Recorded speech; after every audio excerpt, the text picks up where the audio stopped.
11h30 sur Europe 1. Culture Média. Thomas Hill. Et on démarre cette émission avec le journal des médias de Mathilde Vaux ce matin. Et on commence par les audiences. Hier soir, TF1 lançait la nouvelle saison de Koh-Lanta. Ça vous intéresse? Oui, ça, forcément. Est-ce que ça a bien marché? Alors oui, parce que le jeu d'aventure était en tête des primes avec 3 265 000 téléspectateurs pour la première partie. En revanche, c'est en baisse.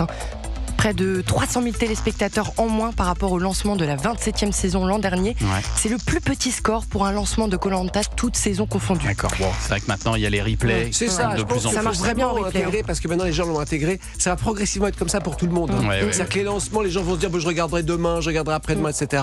Ah, vous je veux pas préparez défendre. le terrain déjà pour demain. Non, mais je connais très bien comment ça marche. Mais bien C'est-à-dire qu'en fait, aujourd'hui, c'est saisissant cette histoire.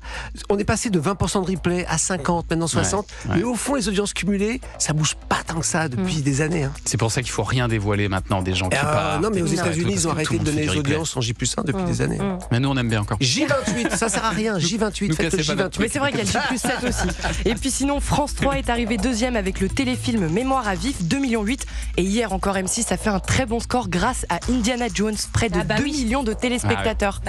On suivi le troisième volet de la saga. Et puis alors, on jette aussi un œil aux audiences de l'île de la Tentation. bien sûr. Ça regarde tous les mardis soirs pour faire le point dans Culture Média. Oui, Est-ce que l'alarme a sonné hier soir? C'était une folie hier soir. Alors je dévoile rien parce que les gens vont regarder en replay. Dévoilez pas. Il y a eu 2 alarmes, il y a 2 hommes qui ont cédé hier soir. Oh là là Et je peux là vous là dire là qu'ils là ont là. bien cédé. En tout cas, on peut saluer votre professionnalisme, Anissa, parce que vraiment, Je chaque suis- semaine, vous le regardez. Non mais moi Faire vous le m'avez débrief. mis comme mission l'île de la tentation. C'est Je important. suis pour l'émission. Ah, c'est quoi. addictif. C'est professionnel. C'est terrible. Et ça marche bien parce que ça a fait un bon score. L'émission de télé-réalité de W9 a réuni 1,5 million de téléspectateurs. C'est dans sa bonne moyenne. Pas mal, ouais.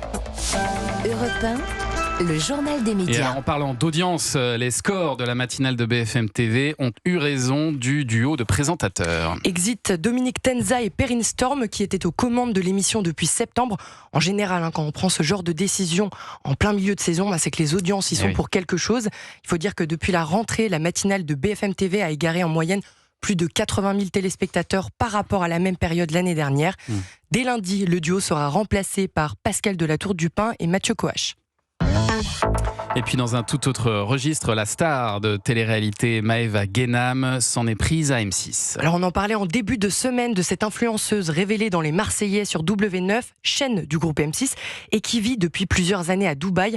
Lors des attaques iraniennes qui ont visé la ville le week-end dernier, Maëva Guénam avait posté plusieurs vidéos sur ses réseaux sociaux. Elle était complètement paniquée, on peut le comprendre parfaitement. Mais entre ses prises de parole, elle postait aussi des vidéos de placement de produits. Ah bah tiens. Business is business. Ouais.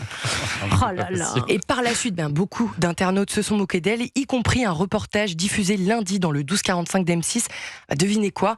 Ça n'a pas plu du tout à Maëva Guénam qui a répondu à la chaîne hier. Les ingrats de M6, fermez bien votre gorge. Parce que vous voulez faire du buzz sur mon dos. J'ai jamais parlé de M6, de mon ancienne production. Si vous voulez pas que j'ouvre ma gorge et que je balance des choses très très graves sur vous, restez à votre place, je reste à la mienne, c'est mieux pour vous. Que si j'ouvre ma gorge sur la production, sur tout ce qui se passe, vous êtes éteint. Restez très calme parce que ça va finir comme les dossiers Epstein. Ah oui, carrément. Ah oui, d'accord. Ah oui, elle est franco là. Ah oui, visiblement, Très énervée. l'influenceuse aurait des choses à dire sur Bien son sûr. ancienne production avec qui elle travaillait notamment sur Les Marseillais. Oh là, elle va faire tomber la 5e République, là, j'ai l'impression. Attention, Mais attention à Maëva tremblez. Guénam. Bon, et alors on revient aussi sur cette folle rumeur, depuis la cérémonie des Césars. Vous avez vu ça, Stéphane Rothenberg? Des milliers d'internautes se posent cette question incroyable. Est-ce que c'était bien le vrai Jim Carrey? Je comprends pas. qui était présent ce soir? Je ne comprends pas cette rumeur. Oui. Il était un peu étrange parce qu'il était.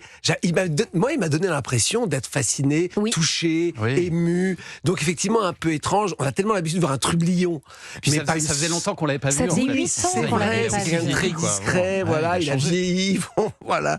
Mais alors pour le coup, moi j'ai parfois les Césars, ça me glace parce qu'on sent la haine recuite entre tout le monde, des applaudissements forcés, des sourires tendus, un mépris des uns contre les autres. Et là j'ai moins trouvé. J'ai trouvé que ça rigolait sympa, plutôt, ouais. c'était C'était joyeux. drôle, Ouais, ouais. Une bonne ambiance, un vrai respect pour Jim Carrey, mais pas que pour la star américaine invitée où ça Ouais, tourne oui, tout le temps oui. autour d'elle, mais aussi pour les autres. J'avoue que j'avais pas vu tous les films, mais ce qui arrive parfois. Bah mais oui. j'ai trouvé que c'était plus décontracté, C'était plus bon enfant. sympa que d'habitude. Mais grâce Ouais. à Benjamin Laverne, C'est vrai. Peut-être, notamment. peut-être. Ouais, bien sûr. Mais voilà, et peut-être qu'il y avait moins d'enjeux, moins de différence entre des acteurs populaires et des acteurs moins populaires. Je sais pas. En tous les cas, moi, parfois, je suis sûr, c'est malaisant à regarder. Et pas là. Et alors, c'était bien le vrai Jim Carrey qui Oui, était là. Oui, la réponse est oui, rassurez-vous, c'était bien lui. Mais depuis jeudi dernier, c'est vrai que plusieurs théories du complot sèment le doute chez certains. Ça n'est pas le vrai Jim Carrey, c'est son sosie, peut-on lire sur les réseaux sociaux. D'autres parlent même d'un clone. Alors un artiste a également alimenté ces rumeurs. Il s'appelle Alexis Stone et est connu sur les réseaux sociaux pour se grimer en personnalité célèbre. 3 jours après la cérémonie, ce dernier a posté sur Instagram la photo d'un masque du visage de l'acteur américain avec écrit Alexis Stone en Jim Carrey à Paris. Alors face à l'emballement médiatique, l'Académie des Césars a démenti. Il est venu avec sa compagne, sa fille, son petit-fils, 12 amis et des membres de sa famille, a déclaré Grégoire Collier, délégué général de l'Académie à Variety. Jim Carrey a bien assisté au César, où il a accepté le César d'honneur. A de son côté réagi l'attaché de presse historique de l'acteur pour TMZ. C'est vrai que ça aurait été quand même très fort en plus d'arriver avec sa famille, sa femme. Mais oui, et que ça soit pas lui. Ah mais c'est peut-être que des sosies en fait. Ça ferait beaucoup de c'est famille très de fort, ça va sosies. très loin cette histoire. Merci beaucoup Mathilde pour ce journal des médias.